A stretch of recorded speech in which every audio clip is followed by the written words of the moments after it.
For those hotel workers and people that get tips, you're going to be very happy, because when I get to office, we are going to not charge taxes on tips, people making tips. No taxes on tips. It's called no tax on tips. No tax on tips. No tax on tips. No tax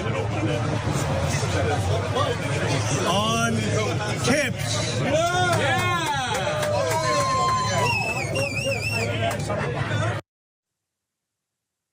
Now, you might have heard Trump's latest policy proposal is no tax on tips, but like much of what he says, it turned out to be a hollow promise.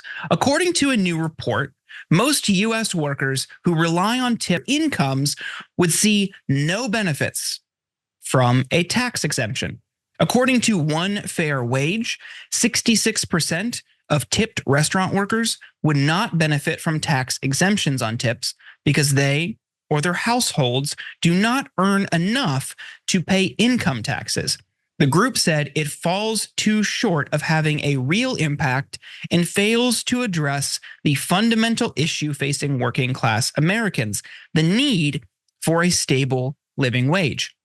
According to One Fair Wage, the report's key findings include tipped restaurant workers earn a median income of just $15,198, a mere 37% of the national median income of $40,480.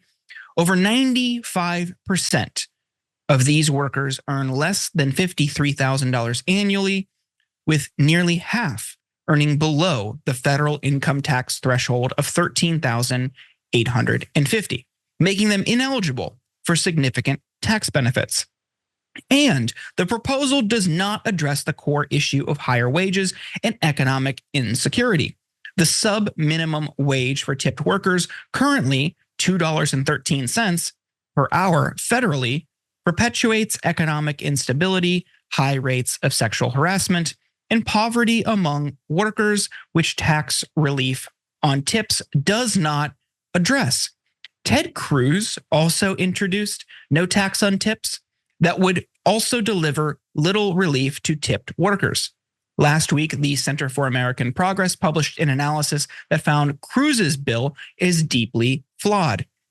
In addition to excluding 95% of low and moderate wage workers who are not working tipped jobs, it contains few, if any, guardrails to prevent high-income professionals such as hedge fund managers from shifting their compensation to a tax-free tipping model. Ted Cruz's No Tax on Tips Act gives a far larger tax cut to hedge fund managers, lawyers, and other high-income people who recharacterize wages as tips and get a 0% income tax rate. Of course, with everything Trump says and does, there is a catch, and it looks like this is just a proposal to create a new giant loophole for their wealthy donors. A storm is tearing up the digital media industry. Only our audience can save us in these difficult times. Help us reach our goal of 100,000 new members at tyt.com/team. Sharon, what do you make of this? It is creative and just disgusting. And it's as if, and it probably would feel better if people like Cruz and Trump and the think tank behind them would just give people the middle finger and say, we're doing it because we think you're stupid.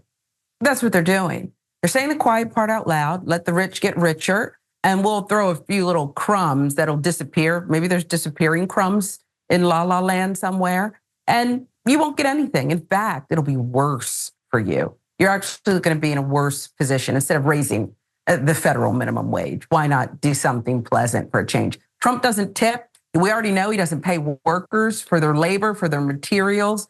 So I don't know why anyone would listen to this guy.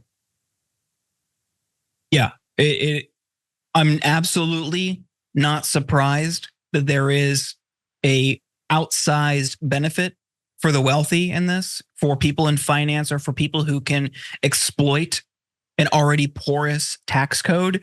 And of course, there's nothing really tangible for working people who do rely on tips. All this does is just shift policy and focus away from a system of tax fairness and making the wealthy pay their fair share toward a system where, hey, we're going to create new and inventive loopholes for the wealthy to exploit. It is totally bogus. I'm glad people are calling it out. And I hope in a potential debate, as this will surely come up with Harris, she's ready to debunk this, because nobody, no working person who relies on tips should believe this is a legitimate policy promise. It's just absolutely ridiculous. Do you have anything else to add, Sharon? No, I think you summed it up beautifully. And the person who takes real action, but also articulates what you just did to get the word out to the masses. I can see a young waitress, a single mom who's thrilled to hear certain things, and then will come up empty if, God forbid, this man gets back into the White House. So it's just going to be about the messaging, and I hope it's on point to reach the masses. Yeah, I hope so. We will cover this, I'm sure, a lot on the show as it continues.